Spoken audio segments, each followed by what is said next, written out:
Yeah, we should be live just about now. Let's see what it's saying.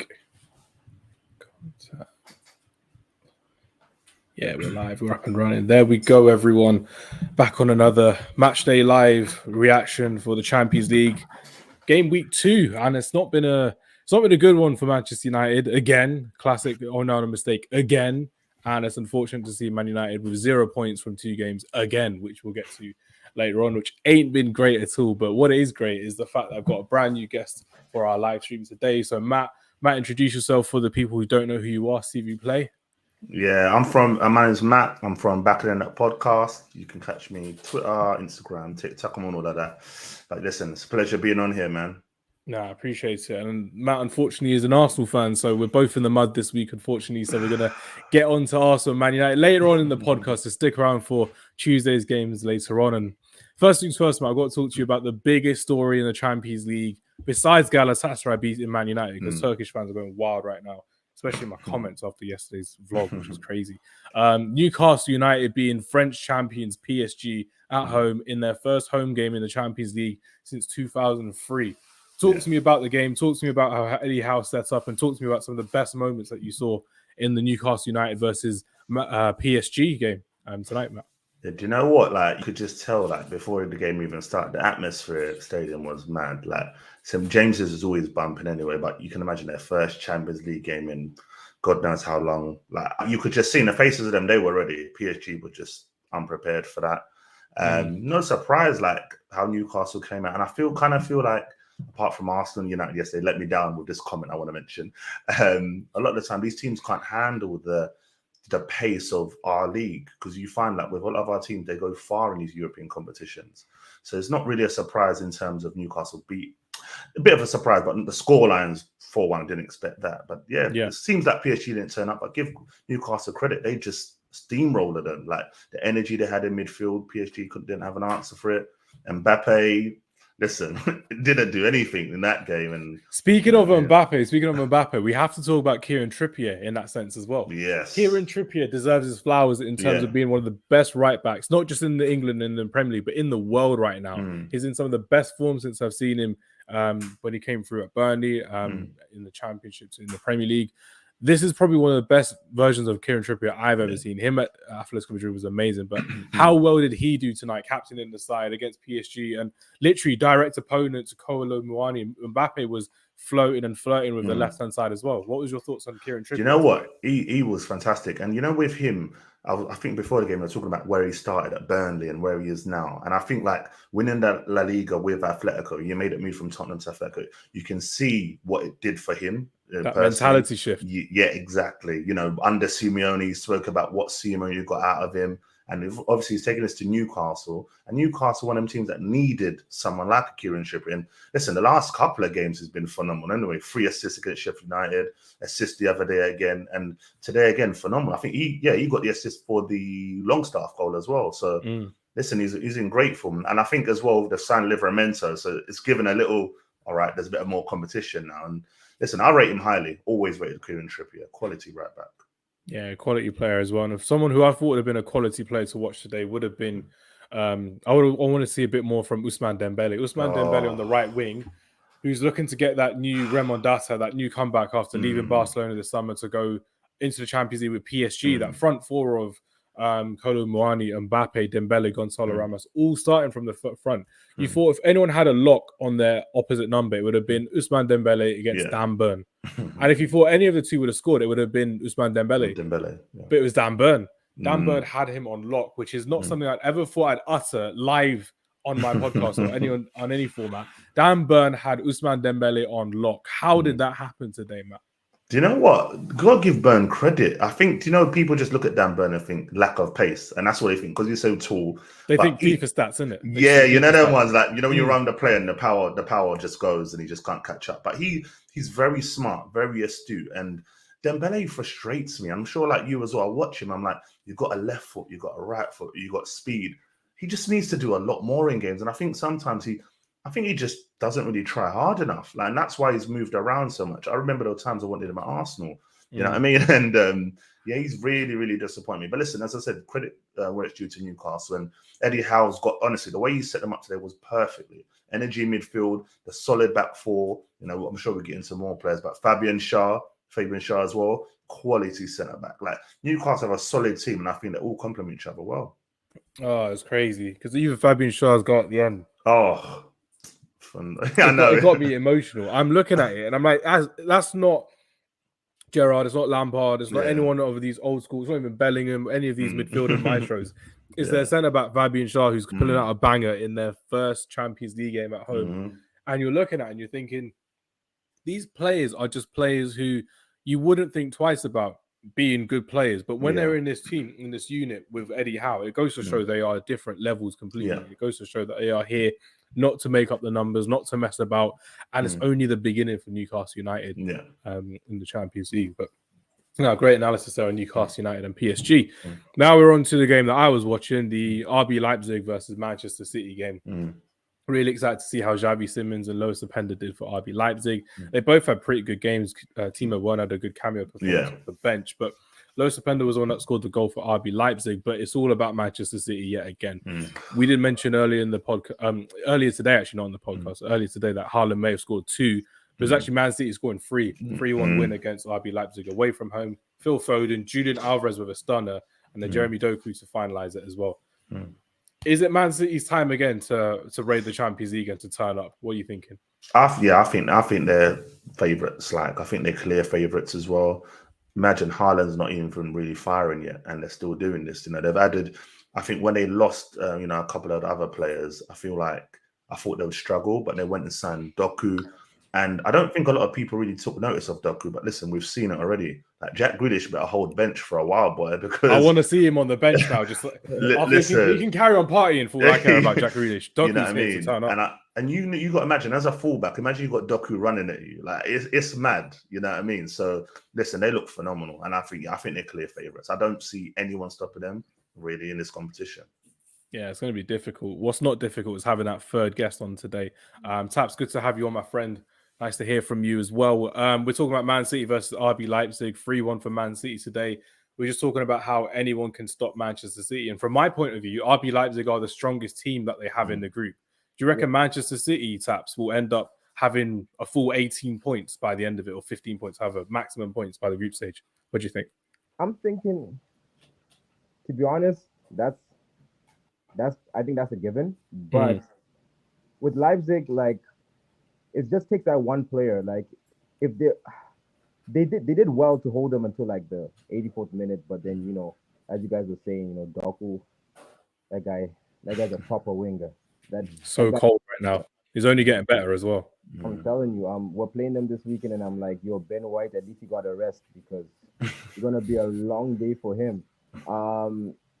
It's just at the point that the other teams just kind of have to step up, because with Man City, it's like you have to attack them from a different angle. But when you look at it, I mean, they're missing players as well too. They lost Mahrez, which was a big loss as well, but they've recovered well. Alvarez has taken his game to the next season, to the next step this season. Free kicks, everything really.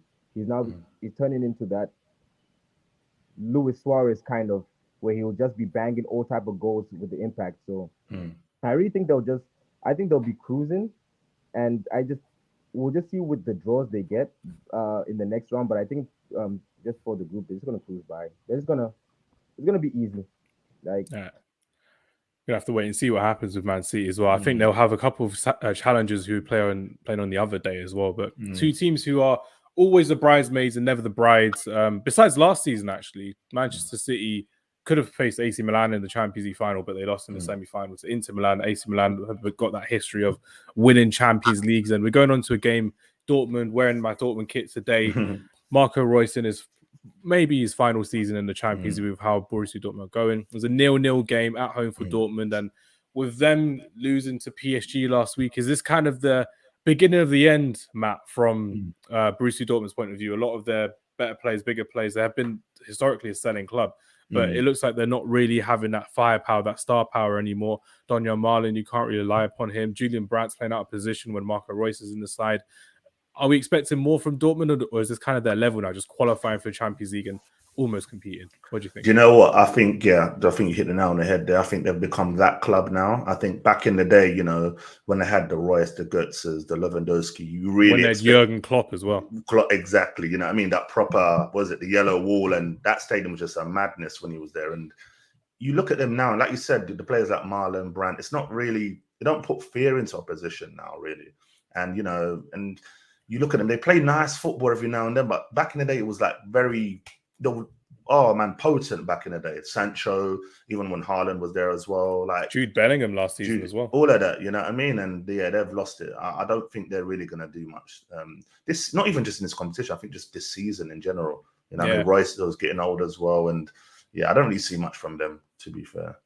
Because Taps, it's looking like a lot of their youngsters, they can't be relied upon as well. On the bench, they had Gio Reyna from the USA, they had Yusufa Makuku, they had Nemecha, Karim Adeyemi, all on the bench, and a few of them coming on. You had Bino Gittins coming on, the young English youngster as well, all coming on, but not making an impact, not really shining, not really turning up. And do you think there's a reason why that you reckon their luck's run out was with recruiting youngsters like they did with Haaland, Sancho, Bellingham once upon a time? Has their luck run out, do you think, Taps?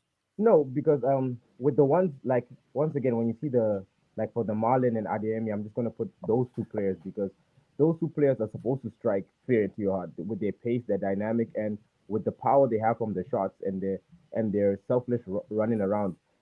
I just look at the coaching because when I see the attack they have, I'm just saying they should be doing better. And even in the Bundesliga right now, because Leverkusen, they're really building. They're killing it. They're doing so well right now. Unbeaten in Bundesliga and in the Europa League tomorrow. Yeah, mad. Xabi Alonso's doing bits. Yeah, trust me. Union Berlin and even Bayern Munich has started.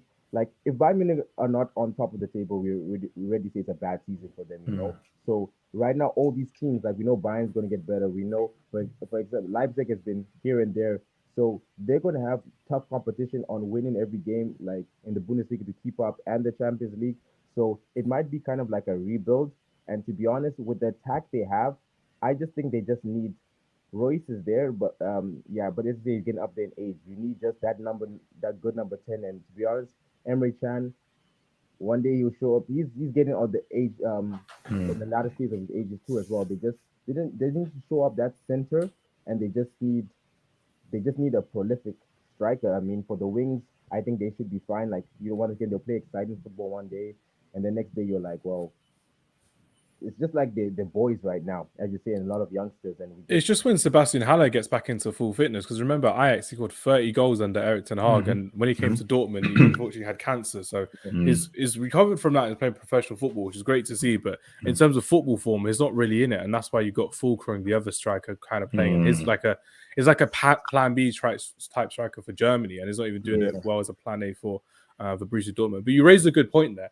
Because I think the mentality from them losing on the final day to Bayern Munich last season in the Bundesliga, that's really killed them. That's not them for 6.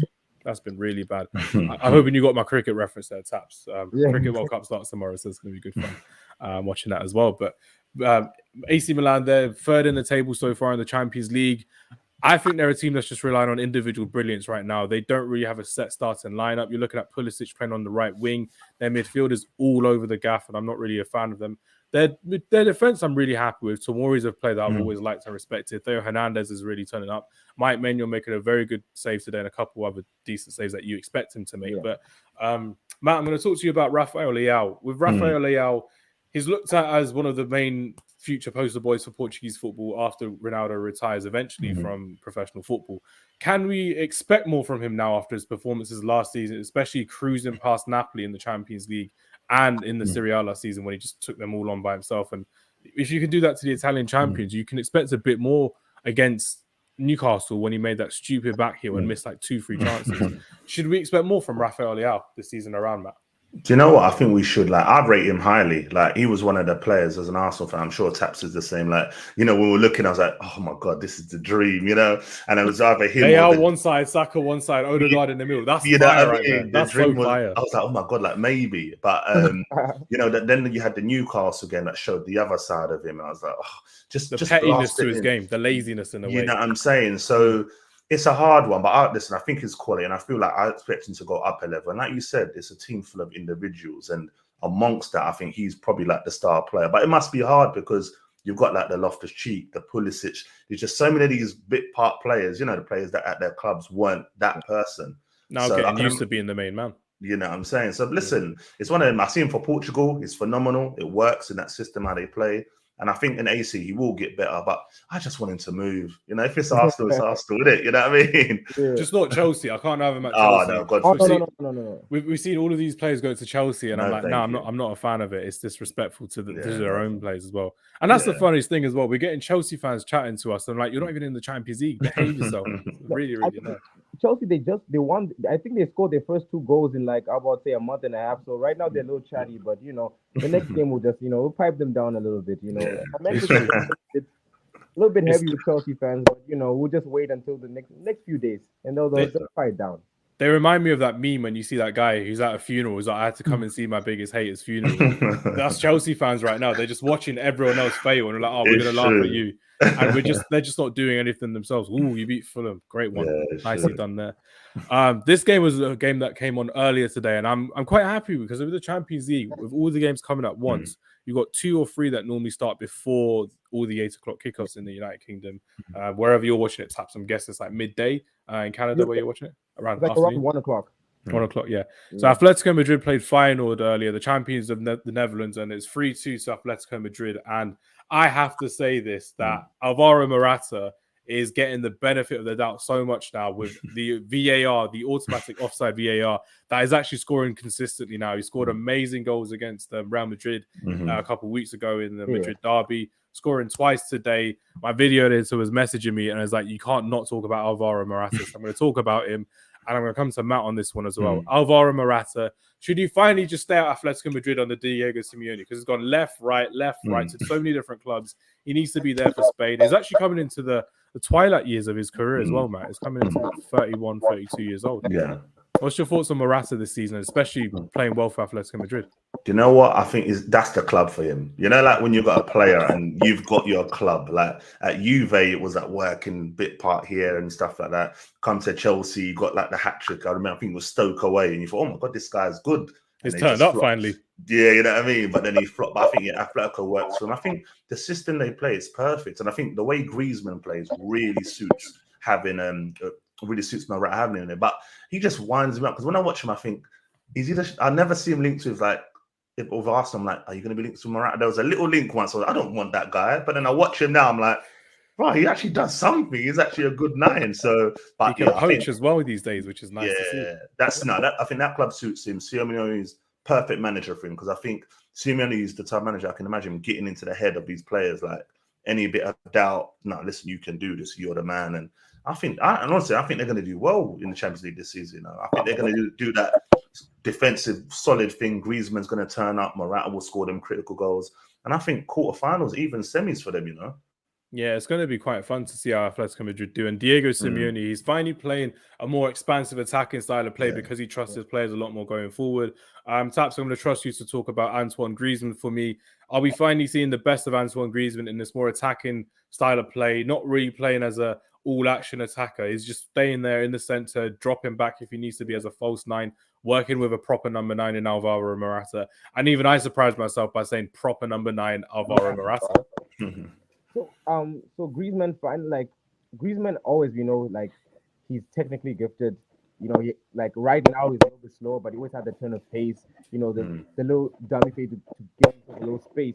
So Simeone has finally found the right position for him.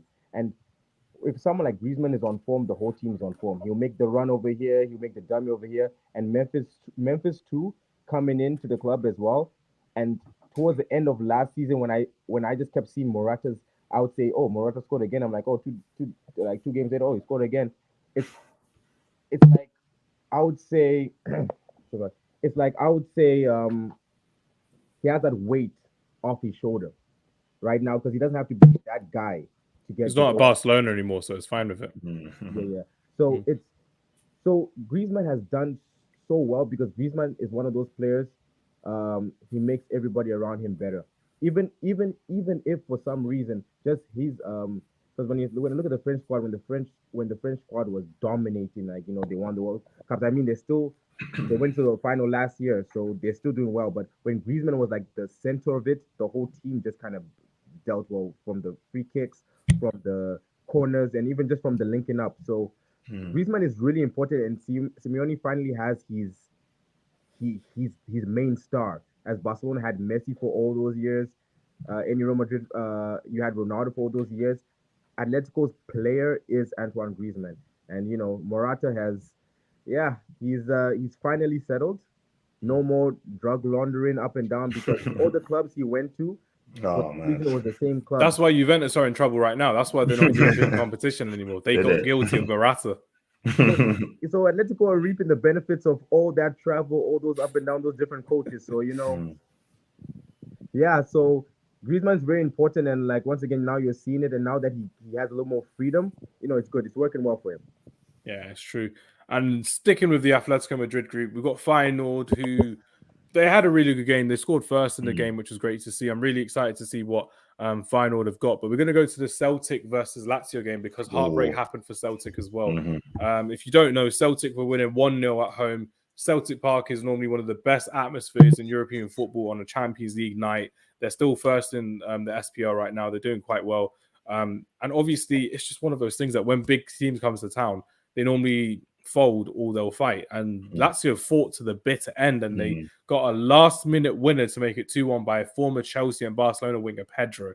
And it's unfortunately looking like another season where Celtic are here, champions of Scotland, but not really looking like they're challenging for even Europa League. And Matt, I'm going to come to you as well because Lazio last game week had a last-minute equalizer from their goalkeeper Providal. Lazio finished in second last season in Serie A.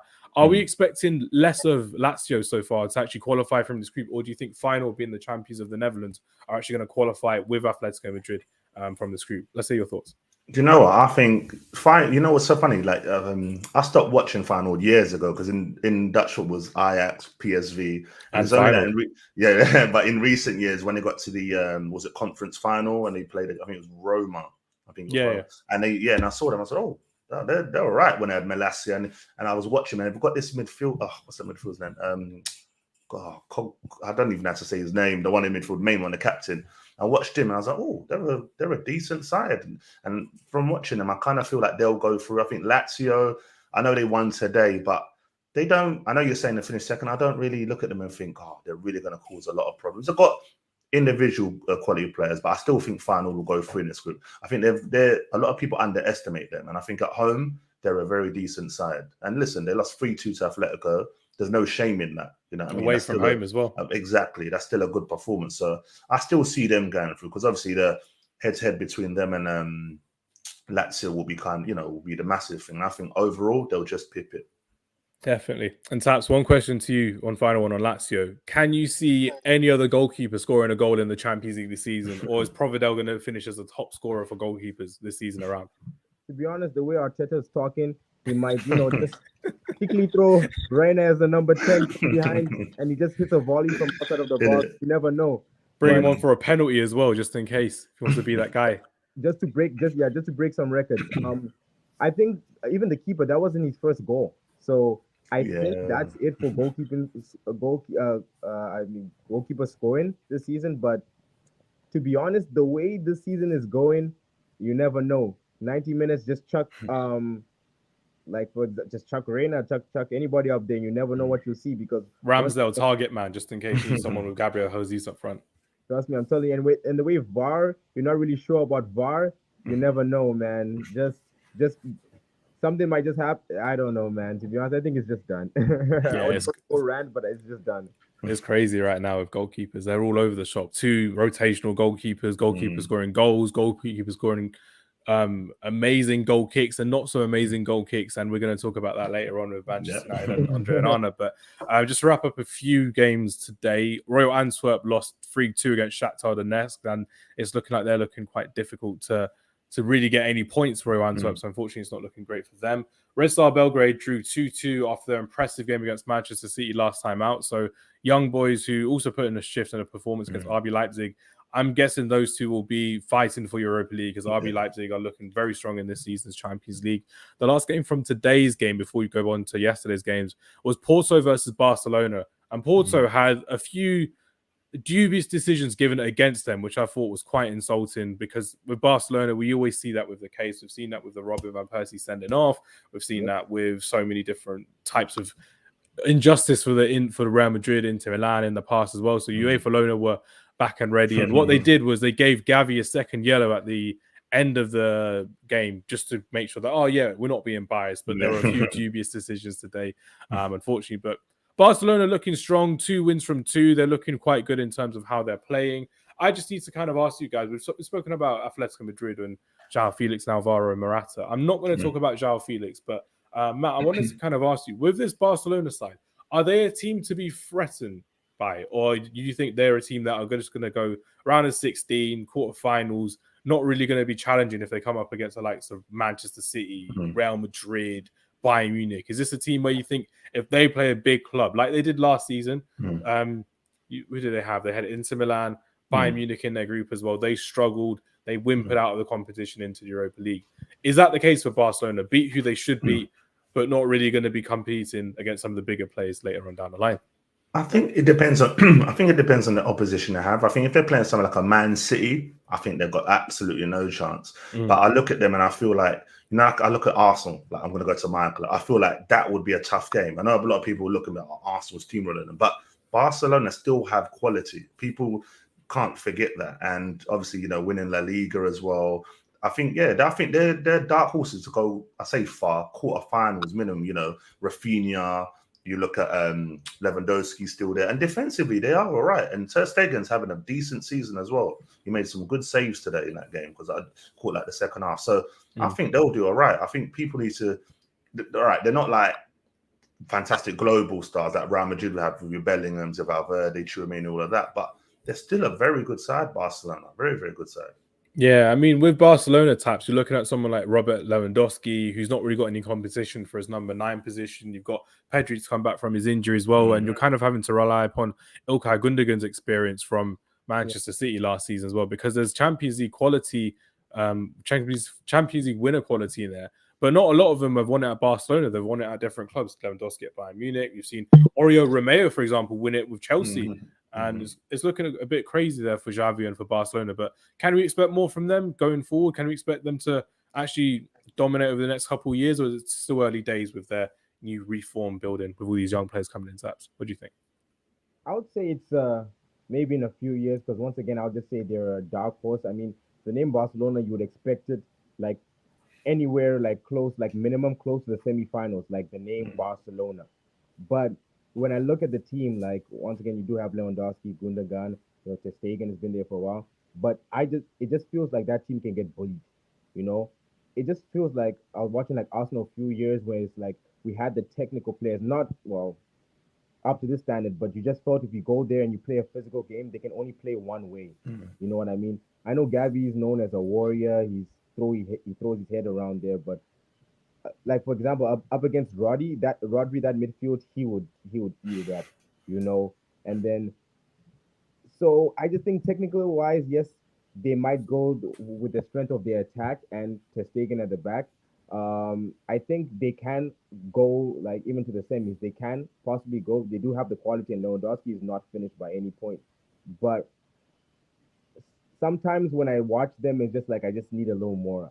I'm like, just scraping. I just need a little more. And when they come against a team that can shut them down, it's going to be a long game for them. Like, so that's why I'm looking forward to El Clasico later this year. It's going to be good fun to see how Real Madrid against Barcelona, Bellingham versus Gavi. Pedri might still be injured. Lewandowski got injured tonight, so we don't know the extent of that injury as well going forward. And unfortunately for Porto, they had a goal disallowed, an overhead kick disallowed due to VAR, and a penalty overturned as well. So that's why I mentioned UEFA Lona at the beginning of the thing. But I think Porto will be okay to qualify from this group. I think they're going to be a bit better than Shakhtar Donetsk, respectively, as well in their group. So I'm looking forward to seeing more from Porto.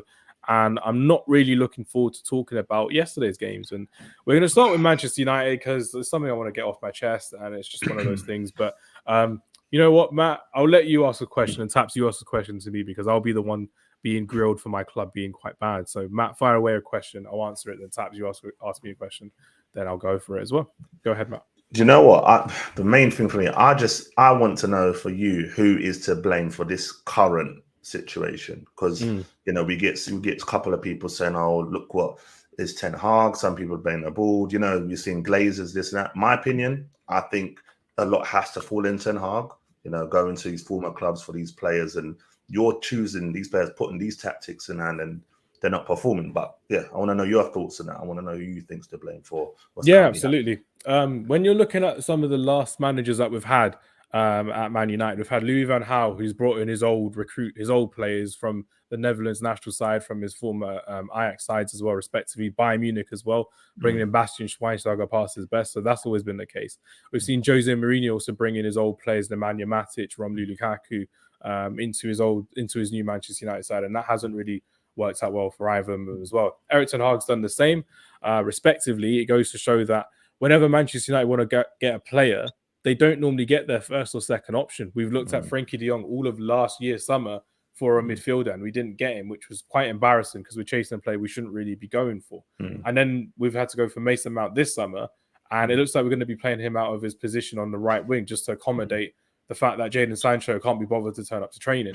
It's true. It's true. You can't be bothered. He doesn't want to be at the club. Fair enough. Sling your hook. We don't need you, Jadon Sancho, at all.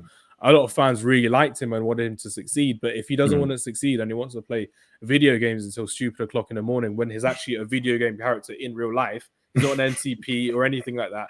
Jadon Sancho can be playing for Man United and he could have made a difference. But we see this all the time with Man United, where it's the manager's fault. It should be this, it should be that. But when you get rid of a manager like Ten Hag or Mourinho or Van Gaal, and you bring in like a stopgap, that's when the players are like, oh yeah, we can get away with it again. And that's what these players are doing. They're trying to do it all over again. They did it with Ole Gunnar Solskjaer, and that's where the fans turn toxic on the players, because you're like, who are we going to get in as an interim replacement? Ralf Rangnick. Okay, it's cool. What's he going to do? Not much, because it was Cristiano Ronaldo FC for the rest of the season as well, because we had to rely upon his clutch performances. But now we don't have anyone we can rely upon consistently. Rashford isn't having it his own way because he's missing that overlapping left back that he's all used to. Amrabat's becoming inverted because he's used to playing as a centre mid. No disrespect to him, but he's not a defender. He's a midfielder. And he would be stopping a lot of our goals if he was next to Casemiro, but is not, because he's already playing out of position, which is embarrassing. The biggest embarrassment, though, is Andre Onana, in my opinion. The fact that we've gone from David De Gea, who gets slated, hounded by every single fan base, including Man United fans. But Man United fans are still like, oh, no, give Onana time. I can name you 5 goalkeepers in the Champions League who were available last summer that we could have bought in, and it would have been better deals than Andre Onana. We saw Andre Onana first as a Man United fan against us in the Europa League final when Paul Pogba lobbed him because it's too short of a goalkeeper, and Mkhitaryan headed past him as well. So it was like Erik ten Hag has to pick his players that he knows about, because the players that he wants, the club can't afford. They can't make the deal for them. The Glazers have done this for Mourinho. They've done it for Van Gaal. They'll overspend on players that are not worth that money. Harry Maguire is nowhere near worth 80 million, but they'll overspend because their lack of scouting and their lack of ownership has ruined it completely. So collectively, I'm not going to sit on the fence and say it's all of them, but mostly I'm going to say the Glazers and the players. The players are the ones who are on the pitch. The players are the ones that got booed off yesterday. And I was involved in the booing besides Rasmus Højlund and Mason Mount, so it's perfectly fine. Great players from both of them yesterday. But that's my initial thoughts on Man United yesterday. Taps, go ahead and ask me a question. Okay, so this is more of just a like also kind of like touching like on how the team has been playing this season. So where do we go? Where do you guys go from there? Because when I'm looking, I think one of the biggest issues is, I know Casemiro has chipped in with some goals this season. He has looked good, but I just top creator from centre defensive mid. It's wild these days. Goals and assists. But I'm just saying, like, I understand the Mason Mount. I just think that where do you think the biggest issue? Where do you think the issue that you guys really need to fix ASAP, which is yesterday? Like, which area? Do you think it's the goalkeeper, or you think it's the centre mid? Because I think it's the centre midfield. Because I don't think it's either. I think it's the centre backs. I think we have to look at our centre backs. Really, you're looking at Gabriel and Saliba at Arsenal. You've got 2 young centre backs who are fully fit all the time. You've looked at our centre backs. When you look at them, Varane's always injured. Martinez is out until December.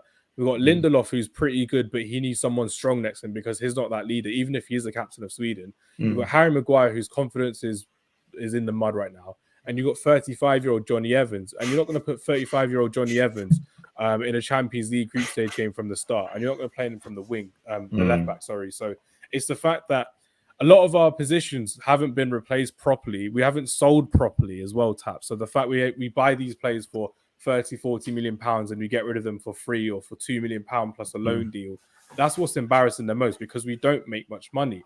The reason you see Chelsea buy all these players is because they sell their players for big money, and because they can do it really well. That's why they can overspend on players like Romeo Lavia for 80 million pounds and Caicedo for 100 million. Man United can't do that. We can only do it for one player. And this year is Mason Mount. And I know Arnold was close by. Højlund was close by. But you're looking at it and you're like, we can't do anything until we sell these players. And if we've got 3 centre-backs who shouldn't really be at the club, we need players of Martinez's level who are on the cusp of becoming a great defender, a world-class defender, but they're not. Lindelof has been there for 5 years and has improved. I'm not going to lie. I'm not going to say it's not, but he's not someone you're going to hang your hat on. You're not going to rely upon him if you face a Lewandowski, if you face a Harry Kane, if you face a Victor Osimhen. You're not going to rely upon him at all. So that's my thoughts on that so far. Definitely.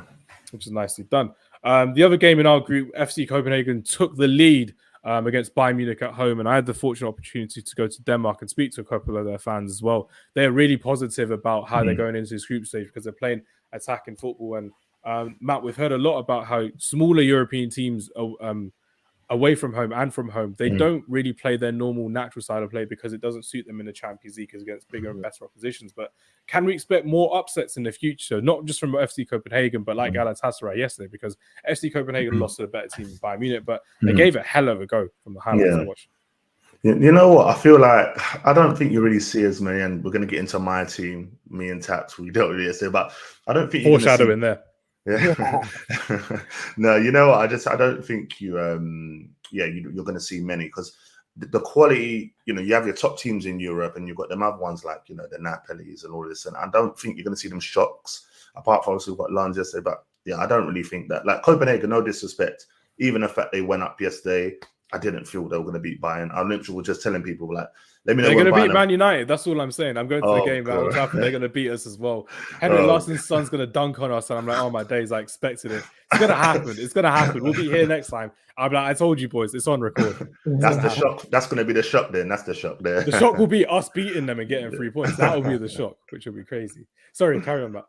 I don't think you're going to see too many. And that's no disrespect. I just think there's a big golfing quality. But listen, I love seeing teams like Copenhagen and, these type of teams in like Red Star Belgrade, because I love to see what it means to the home fans. You see Red Star Belgrade, when I don't know if you've seen their tunnel, when it literally just looks like this subway underpass, and you just see this red. It's like a prison. It's mad. It literally, and I can imagine as an opposition player walking through, like, what the hell is this? Like, and I like where that kind of evens it out a bit, because obviously these players are used to playing on luxurious pitches, massive stands. So I love to see that aspect of things. But on the pitch, I don't think we're going to see too many shocks.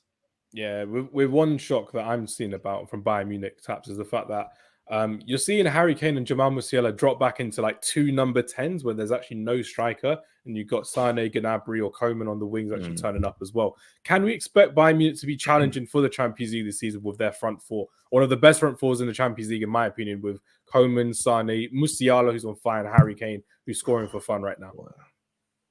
Well, I think they should. Well, I mean, you got Harry Kane, and he scores goals for fun. And you added Harry Kane, so you definitely have to. I mean, I would say Sane has always been at the top of my list as a big player, as well as Gnabry. But I would say even last season, it was just like Musiala was the engine. Like, they never got out of second gear, those guys.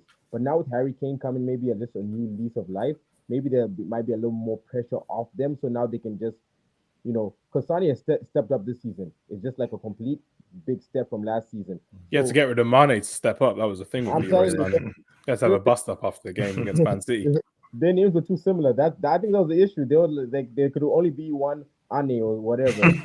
That's why they were like, but that's what I'm saying. Bayern Munich did. I would say Bayern Munich needed Harry Kane just as much as he needed them.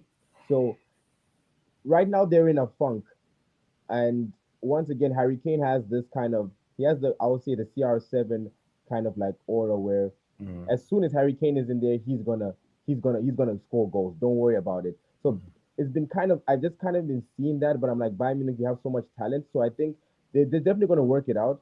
Tuchel, like I would say, this is his last season. He has to come up with some results this season. So I do expect them to go deep because I still think the Bundesliga, I still think it's going to be a walk in the park for them. And tell, oh my goodness, that he's hungry. There's nothing worse like a hungry striker. Like last season, Alvarez was a hungry striker, and now look at him eating. Last season, he thought he needed to play more, and now he's like eating. So he's going. I think with Mateus, when you've got a good leadership around you, you've got Thomas Muller, you've got Harry Kane, you've got Joshua Kimmich, you've got for example, you're going to have Manuel Neuer coming back as well. That's when you've got 4 good leaders on the pitch with you, telling you how to play, what to expect. And when you've got that consistently, that's when you know you've got a young player coming through in terms of he can actually turn up and provide the goods. Scoring against Manchester United, scoring the winner yesterday as well. It goes to show that it was really good for Matthijs Tel and even for Thomas Muller to set him up in a really generous manner, which was the case, which was really good to see, which weren't too bad. But now it's time to talk about, unfortunately, we're going to be talking about that game that happened yesterday.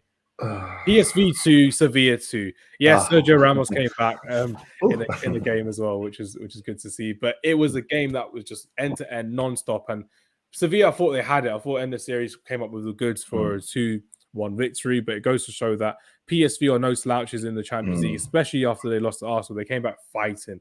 And it goes to show that PSV are going to be here to look for that second place, and they're going to turn up because they've had a few big signings this summer, but they've had big departures as well. Ibrahima Sangare leaving for Nottingham Forest on deadline day. I thought that was a really, really strange one. You're losing one of your best players for Nottingham Forest, and you're like, why? Why would you go? Why would you go for the sake of going? It makes no sense to me as well. Obviously, Xavi Simons was there last season as well on loan, but PSV are a team to watch, and they had a really good atmosphere as well, which was a big thing as well. But right, before we get on to the Arsenal game, I just want to hear your thoughts in one word. Who's going to finish higher, Sevilla or PSV? Taps, go. Sevilla.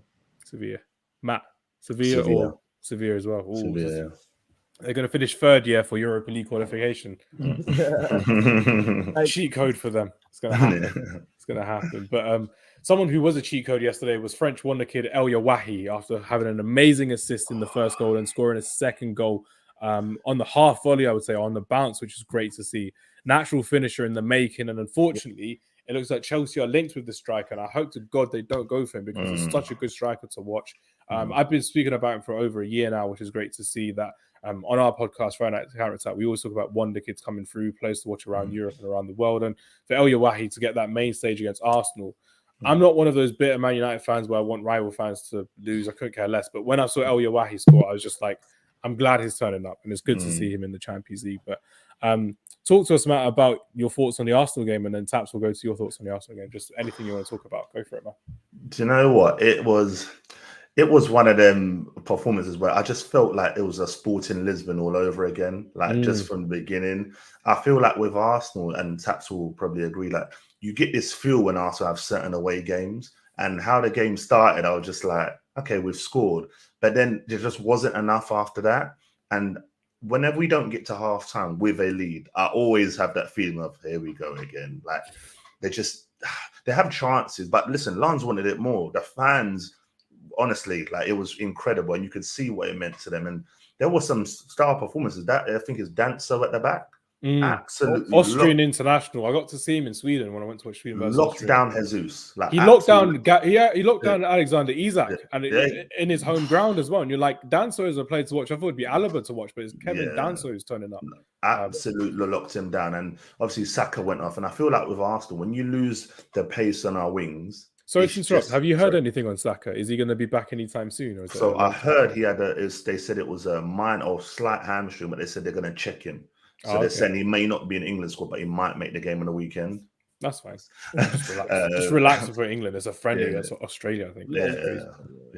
But I feel like when we lost him, I feel when we don't have him and Martinelli, it's just there's not enough. Like you have Vieira, Trossard, and Trossard's a bit nifty, but I like the pace in the wings. You know, when Saka and Martinelli on form, you've got Jesus. and they're playing off him. It is like, I can't imagine playing against that. And you just got the red arrows. That's what they are. and it reminds me, like, you remember Liverpool back in the day with the Mane, Salah, Firmino, how it just was constant, like in that season.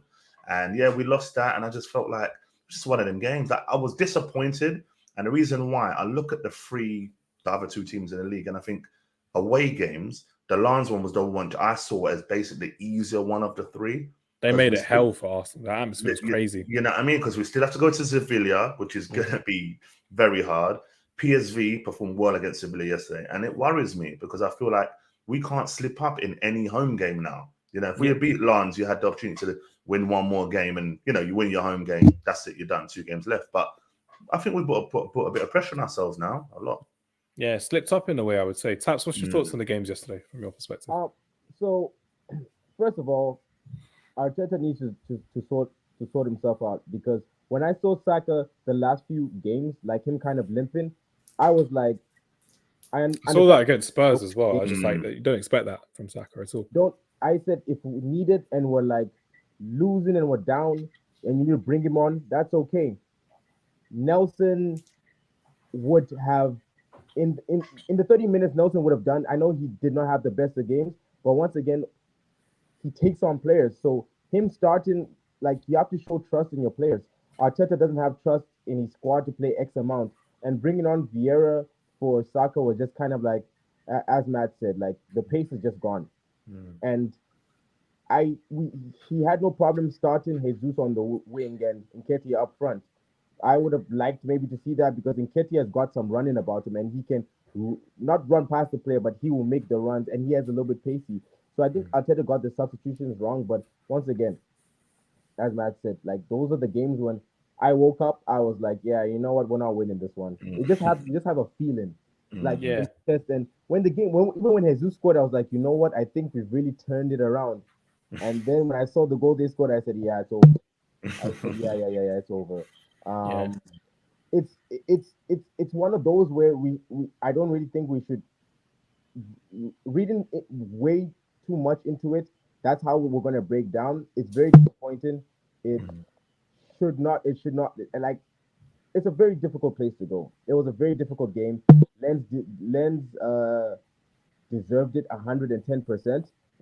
But when you look at how we scored the first goal, if we didn't give up the first goal the way we gave it up, and we went to halftime with the lead, yeah, you know what? Then it would have been a whole different game. But once again, they just wanted it more. And like every team, like the Champions League, this is the big boys. So every team can have that 1-2 quality. And if they're good at parking the bus, then it's game over for you. But Lens, the way they play, even after losing Fofana in the midfield, I know they lost Openda, but Fofana in the midfield was the big one. He was the engine. So losing him, I was like, this is going to be a long season for them.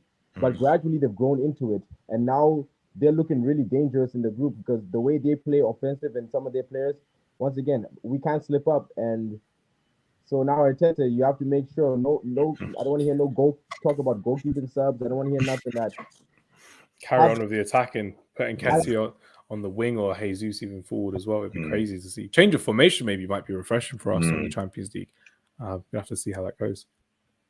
It's just tough, man. It was a tough game, but once again, the season has started very well, and all you have to do is win your home games, and we play better away from home. So, guys, maybe a little more butterflies as well, because it's the first away game, but I don't know. We just, like, you know, you blink and then 2 more games and 2 disappointing results, and then you're looking over your shoulder at the Europa League. So we don't want that. We don't want that.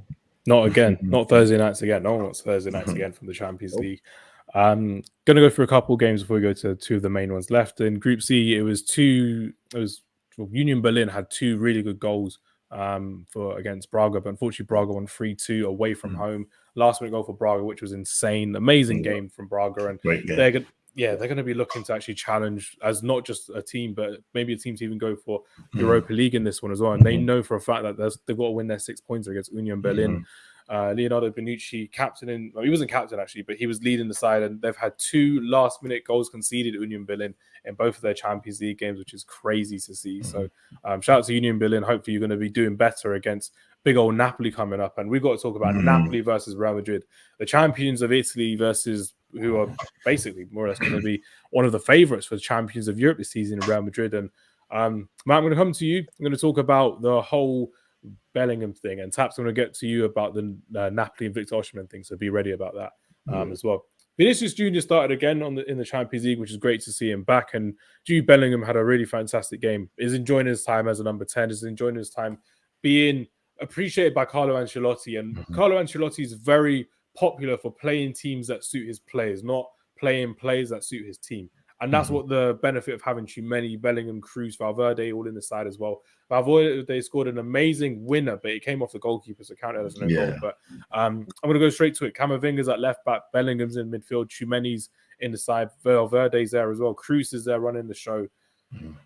Who's stopping Manchester City and Real Madrid this season? Because with Bellingham on fire right now, he could be probably one of the best midfilders in world football with Kevin De Bruyne being injured. What's your thoughts on Real Madrid so far this season, Matt? No, I think they've been absolute quality. And listen, Jude Bellingham he's just different. And you know what it is? He's gone to Real Madrid. I think hasn't seen an Englishman go to a club like Real Madrid. It's always like you always see how they're going to fare. We've seen McManaman, Owen, Beckham, Woodgate, these guys going, you feel, okay, what's he going to do? And the fact he took Zidane's 5 and he just went there. No, it's mad. He was like, I'll take it. It's fine. It's cool. Don't worry about it. You know what I mean? And then I watched one of his press conferences. I remember he spoke in Spanish just a bit and I went, this guy's going to do bits here. And, you know, for the first game and even the celebration, it's just cold. It's normal for me. And I watch and I think he plays as if he's just playing with his boys at the park. Like you watch him, like look at the goal yesterday, just run in, out, bang. And it's just like he's just started. And makes you were talking about Camavinga at left back. I think with that midfield, eventually when they phase out the Cruz and these other guys, the 4 they're going to have in midfield will be Valverde, Camavinga, Tchouameni, Bellingham. As someone said, that's the greed they spoke about in the Bible. That is real good. To have all 4 of them, it's incredible. And you're going to see like Modric, who I think is linked to Inter Miami or whatever, he'll go and they're just phasing out the older ones. And that 4 now is going to create this new dynasty there. And, you know, add Mbappe to that, they're going to absolutely rip it up. But listen, Bellingham, phenomenal. And I love what I'm watching of him. And I think he's going to go down as a great, honestly. Yeah. I was saying yesterday as well to my friends, I think it was yesterday, I was saying if Jude Bellingham is the guy that wins England a European trophy or a World Cup trophy in the future, he will be remembered as the greatest English player of all time. Hands down. It'll be one of those things which would be crazy from Jude Bellingham to do. And with Harry Kane and Jude Bellingham both playing in foreign football with big teams and big characters, hopefully their mentality will improve from the World Cup last year in Qatar to this summer coming up in Germany for the Euros as well, which would be great. But Taps, I want to talk to you about Napoli, Victor Osimhen, not having the best of starts this season, unfortunately. Rudy Garcia is their new manager as well, so he's not really playing the best of football. Kvaratskhelia Kvaratskhelia is stopping and starting this season, but with Victor Osimhen, all the focus is on him because of the social media controversy that's happening as well. Do you see Victor Osimhen leaving Napoli in the summer or maybe even in January to actually go to pastures new and potentially have a fresh start? Because he does not look at himself this season. He missed 1 penalty, it gets bodied by the social media team, and he passed it to Zielinski, and you're like, that's your striker, that's your main man. I've got a bet on, or a wager, a halal bet, I should say, to say that Victor Osimhen will outscore himself from last season, but it's not looking the case because he's looking afraid to take penalties. And when you see a striker that's afraid to take penalties when they're used to taking them, that's a sign that they don't want to be there or that they're just not comfortable in their element. What's your thoughts, Taps? So, first of all, Victor Osimhen, he's an emotional guy. He wears everything on his sleeve. So, as that's your superstar, we're not asking for he's not really asking for to be babied and everything else. But what they did, especially the social media team, is you can't even say that's something. I've never seen any social media team do that to any player of their own. I've not seen that. So now it's just a point where it's just the coach, they just have to really sit them down and just start again from the basics, because right now the way AC Milan is kind of start-stop, Inter is just cruising right now. They really need to get their act together right now, and he just needs to do the simple things. Just put the ball in the back of the net, guys. Give him the crosses, give him the ball where he likes. Let him just start swinging his leg, and once the one goes in, because I think he scored after coming on. So I thought that was going to be like, okay, now he's going to start banging them in.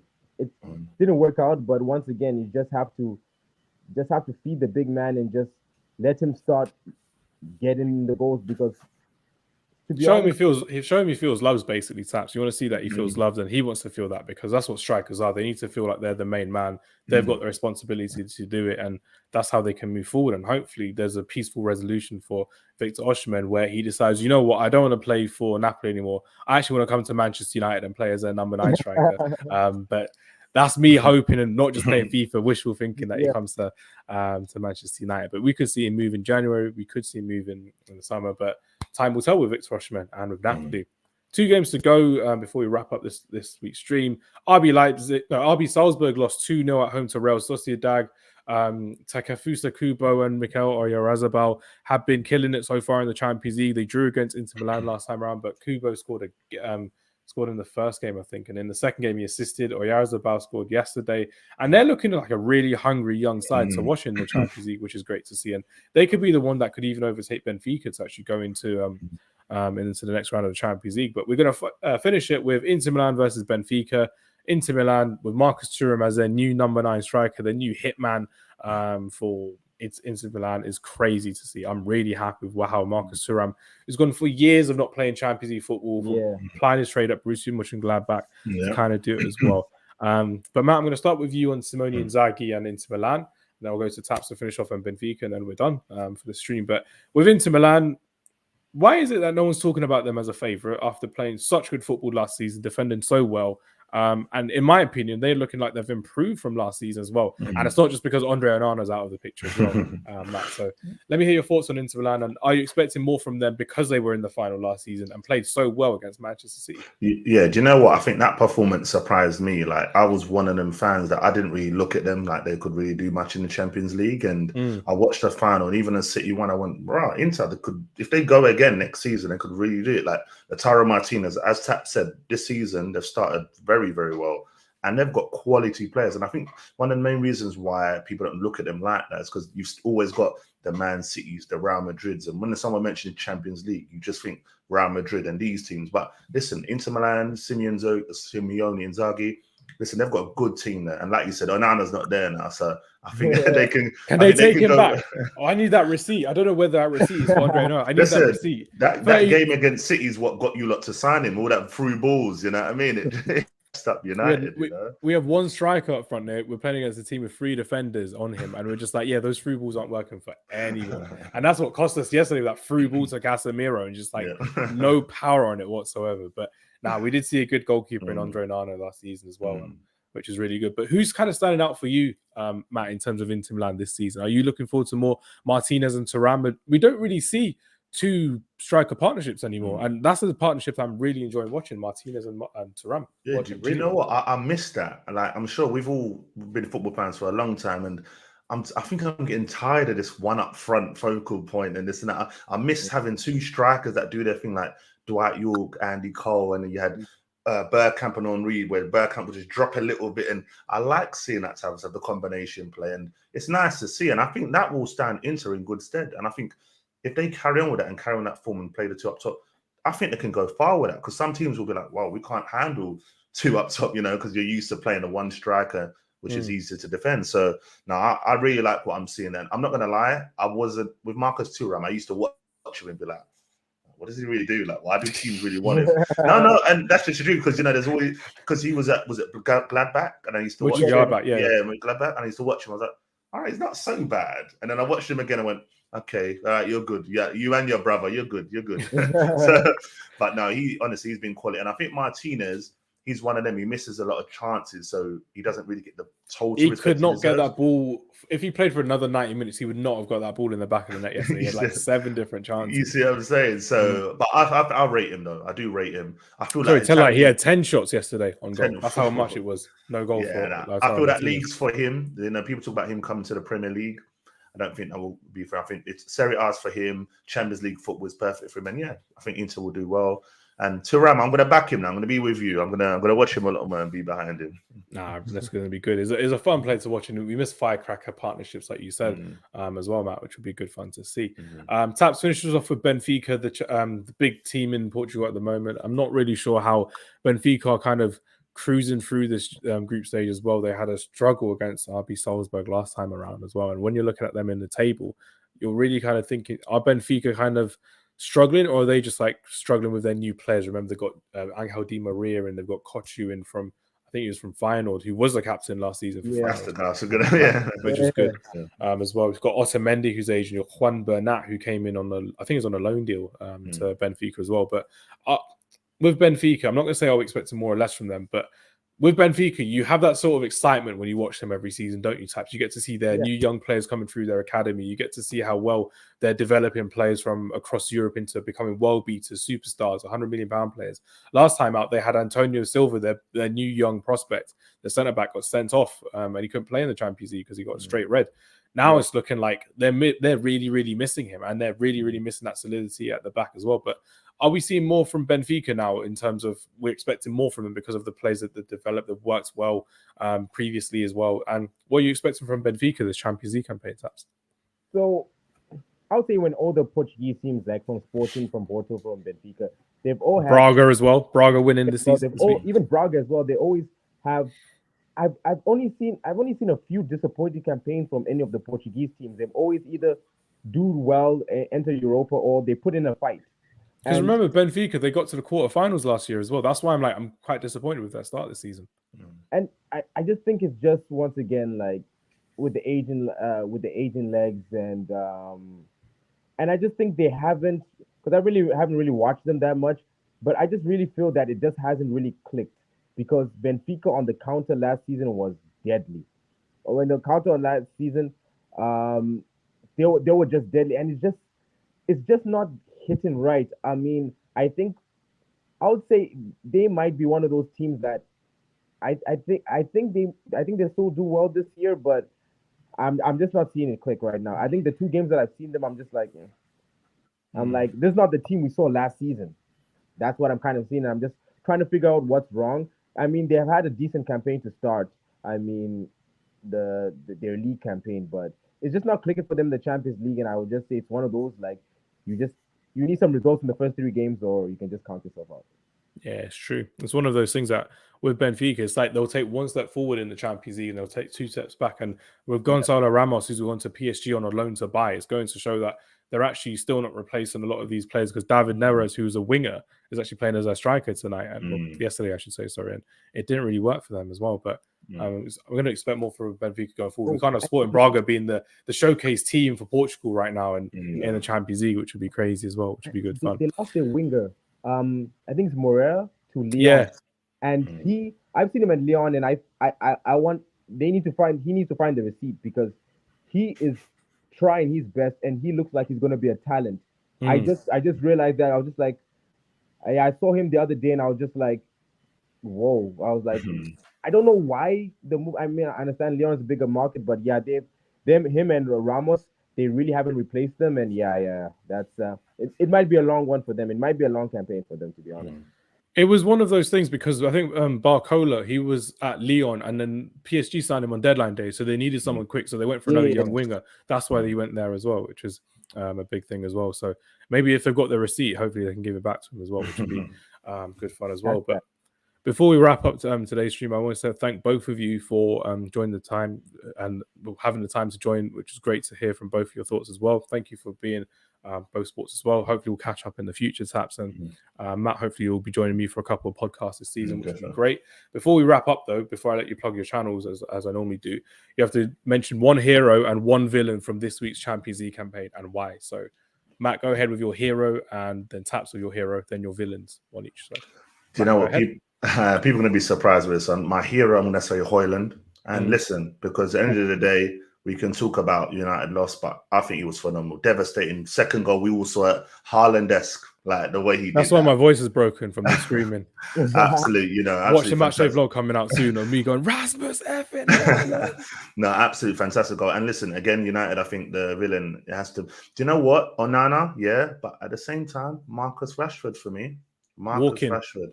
Walking. You never see him get yeah. subbed off so early because he's walking around the pitch. It's just embarrassing. And even Not that, tracking you his know, defender. when he was running with through on goal, old Rashford, One-on-one.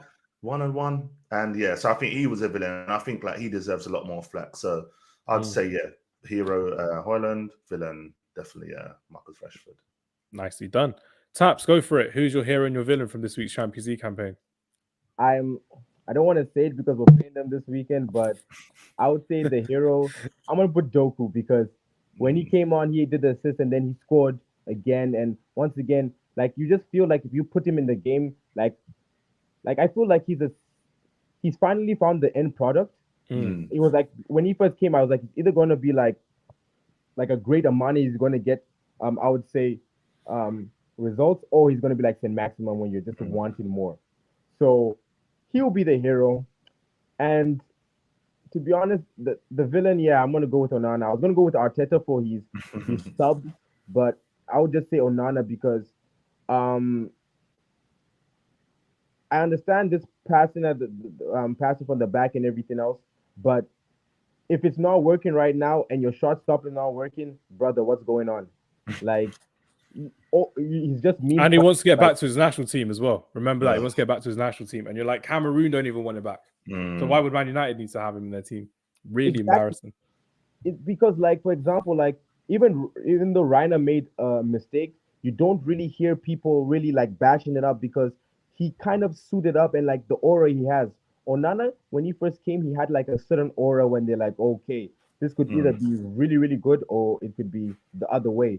And it's just kind of like, there's kind of now like a lack of confidence. And, you know, once that's dragging, like how Maguire, he can, like, hopefully he can get out of the mud and turn it around. But if not, it might just be a long season with a little mistake here and there. And people are all going to be saying, shouldn't have gotten rid of De Gea. Shouldn't have gotten rid of De Gea, you know how that's going to go. We should be playing Sancho. Anthony should be coming back. All of this nonsense will come out. Like, but there's always a player who you think is going to solve your problems, but they never do at Manchester United because it's more than just the players, unfortunately. But the players still need to show effort. And it's looking like an all-time low in terms of confidence. But I'm looking at Man United. I'm thinking, who are you looking for confidence? Who's Rasmus Højlund looking for to think, come on, we're going to win this game on the weekend? He's not looking at any of the leaders in there because they're all done and dusted. They're out. It's embarrassing and very worrying as a Man United fan, which is crazy. I don't know who's going to really show up, but it's just, I was going to say Casemiro, but at a point in time, you really just need, like, I understand Chelsea are not really like playing well as well. But when I look at them, for some reason, I just think if it keeps on going there, someone like Conor Gallagher, for some reason, is just going to sit up and just be like, hey, listen, guys, I played for this club since I was a kid, yada, yada, yada. You can't handle this, you know. I don't see Rashford doing that, McTominay doing that. So it's really just for Bruno just to, I don't know, Sir Alex Ferguson just needs to come down. They just, like what they did with Hudson, and they unfroze him and, you know, got him out of retirement. Fergie, just come down for some couple. We've been waiting for 10 years for him to be unfrozen. It's not happening. It's crazy. I don't know, but yeah, something really needs to change because the way the Premier League teams are now smelling blood at all the other teams. Everybody looks like they can beat everybody except for Luton and Burnley and, you know, the three teams. But so, yeah, something has to shake. Yeah, definitely. No, it's going to be good as well. So hopefully after the international break, my favorite time of year as a Man United fan because it means I don't have to watch Manchester United. So it's quite good to watch international football, just not England, just watch other games for a change, which is good fun. But everyone, thank you very much for your time for watching today. Matt, go ahead and plug your podcast and what you're up to this season, I should say. And then Taps, your turn afterwards. So, as you guys can see, BOTM podcast. I don't want to put back of the net. That's too long. Yes. So I've got my YouTube channel back in it. I'm on TikTok. I'm on Instagram. I'm pushing Instagram a lot more. So listen, just find me. Go on my YouTube. You'll see all the links to the rest of them. But listen, subscribe, follow, come on, comment, show some love. Need some more of it as well, which would be great. Yeah. Nicely done there, Matt. And Taps, good to see you again, my friend. Where can everyone find you and what you're up to this season along out in Canada? Well, so once again, the podcast is Varcheck. It's been about a few weeks, but guys, we have so many shows packed. We have so much more content coming. So once again, guys, Varcheck podcast, plug in, comment, like, subscribe, and well, you guys too as well. I have some other shows that you guys will be hearing from me as well. So there's going to be a whole lot of content coming this season, especially when it gets nice and cold up in here in Ottawa. It's already cold England right now. We're cold, boy. Tomorrow is apparently going from like 30 to like it's time to put your hoodies on, and I'm like, you know what, good old Canada. But we have a lot of content to keep you guys warm and some other surprises as well. So guys, stay tuned, and once again, guys, thanks for having me. Nah, it's all good. Nicely done. Everyone, thank you very much for watching our stream. We'll be back on Friday with our with our weekly podcast coming out on YouTube as it normally does, on Spotify, everywhere it is as well. We're interviewing a Bundesliga journalist as well, so we are talking a lot more, like Matt was talking about Bayern Leverkusen and how they've risen to prominence with Xabi Alonso. So everyone stick around for that on Friday. See you all next time around for our next live stream, which may be the Carabao Cup or the Champions League. We'll see what that comes about. Matt, Taps, been good to have you on. Everyone take care. And we'll see you later. Peace. Guys. Nicely done.